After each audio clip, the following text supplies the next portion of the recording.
আসসালামু আলাইকুম। দুপুর ২টা বেজে ৩০ মিনিট। আজ বুধবার। বাংলাদেশ বেতার কক্সবাজার। স্থানীয় খবরে স্বাগত জানাচ্ছি কে এম সানাউল হক। প্রধানমন্ত্রী সহ নবনিযুক্ত মন্ত্রী ও প্রতিমন্ত্রীদের দপ্তর বন্টন করে গেজেট প্রকাশ করা হয়েছে।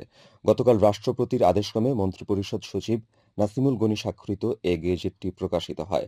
গেজেট অনুযায়ী প্রধানমন্ত্রী তারেক রহমান মন্ত্রিপরিষদ বিভাগ, প্রতিরক্ষা মন্ত্রণালয় ও সশস্ত্র বাহিনী বিভাগের দায়িত্ব পালন করবেন।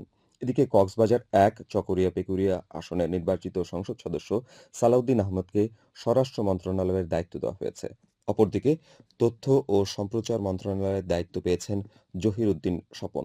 এ মন্ত্রণালয়ের প্রতিমন্ত্রীর দায়িত্ব পেয়েছেন ইয়াসের খান চৌধুরী। এছাড়া মন্ত্রিসভার অন্যান্য সদস্যদের মধ্যে সংশ্লিষ্ট দপ্তরগুলো বন্টন করে দেওয়া হয়। এ আদেশ অবিলম্বে কার্যকর হবে বলে গেজেটে উল্লেখ করা হয়েছে। ত্রয়োদশ জাতীয় সংসদ নির্বাচনে নিরঙ্কুশ বিজয়ের পর দায়িত্ব গ্রহণের একদিনের মধ্যে মহান মুক্তিযুদ্ধে শহীদদের প্রতি গভীর শ্রদ্ধা নিবেদন করেছেন প্রধানমন্ত্রী তারেক রহমান। আজ সকাল ১১টার দিকে রাজধানীর জাতীয় স্মৃতিসৌধে পুষ্পস্তবক অর্পণের মাধ্যমে তিনি এ শ্রদ্ধা নিবেদন করেন। প্রথমে প্রধানমন্ত্রী হিসেবে এককভাবে শ্রদ্ধা জানানোর পর নবগঠিত মন্ত্রিসভার সদস্যদের নিয়ে পুনরায় পুষ্পস্তবক অর্পণ করেন তারেক রহমান। এ সময় তারা কিছুক্ষণ নীরবে দাঁড়িয়ে মহান স্বাধীনতার জন্য আত্মোৎসর্গকারী বীর শহীদদের স্মৃতির প্রতি গভীর সম্মান জানায়। এ সময় সেনা, নৌ ও বিমান বাহিনীর একটি চৌকস দল রাষ্ট্রীয় সালাম প্রদর্শন করে। গত ১২ ফেব্রুয়ারি নির্বাচনে বিজয়ের ৫ দিন পর গতকাল দেশের ১১তম প্রধানমন্ত্রী হিসেবে শপথ নেন প্রধানমন্ত্রী তারেক রহমান। পবিত্র মাহে রমজানের চাঁদ দেখা বিষয়ে আজ সন্ধ্যায় বৈঠকে বসবে কক্সবাজার জেলা চাঁদ দেখা কমিটি। জেলা প্রশাসক মোহাম্মদ আব্দুল মান্নানকে প্রধান করে ৪ সদস্য বিশিষ্ট একটি চাঁদ দেখা কমিটি গঠন করা হয়েছে বলে জানিয়েছেন কক্সবাজার ইসলামিক ফাউন্ডেশনের সহকারী পরিচালক মোহাম্মদ সরওয়ার আকবর।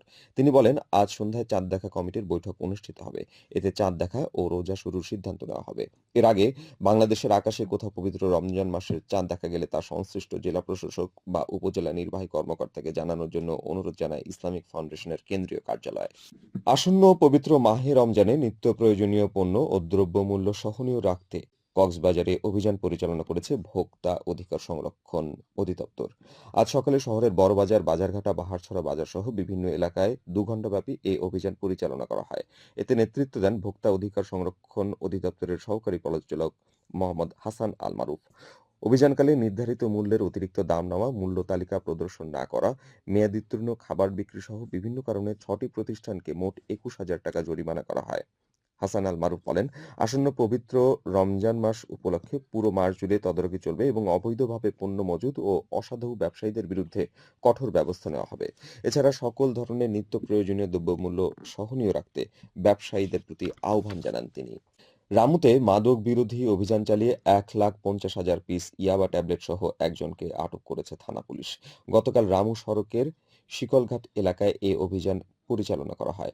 রামু থানার অফিসার ইনচার্জ তদন্ত মোহাম্মদ ফরিদ জানান, উখিয়া হতে রামুগামী একটি ডাম্পার যোগে ইয়াবা চালানে চট্টগ্রাম যাচ্ছে এমন তথ্যের ভিত্তিতে অভিযান চালায় থানা পুলিশ। পরে সন্দেহজনক ডাম্পারটির তল্লাশি চালিয়ে ১,৫০,০০০ পিস ইয়াবা জব্দ করতে সক্ষম হয়। এ সময় মোহাম্মদ হারুন নামে এক ব্যক্তিকে আটক করে পুলিশ। এ ব্যাপারে মাদকদ্রব্য নিয়ন্ত্রণ আইনে থানায় মামলা দায়ের করা হয়েছে বলে জানান ওসি। আবহাওয়া। আগামীকাল দুপুর ১২টা পর্যন্ত ২৪ ঘন্টার পূর্বাভাসে বলা হয়েছে, আকাশ অস্থায়ীভাবে আংশিক মেঘলা সহ আবহাওয়া শুষ্ক থাকতে পারে। কক্সবাজার সমুদ্র বন্দরের জন্য কোনো সংকেত নেই। আগামী ২৪ ঘন্টায় দিন ও রাতের তাপমাত্রা সামান্য বৃদ্ধি পেতে পারে। আজ সূর্যাস্ত যাবে বিকেল ৫টা ৫১ মিনিটে। আগামীকাল সূর্যোদয় হবে ভোর ৬টা ২১ মিনিটে।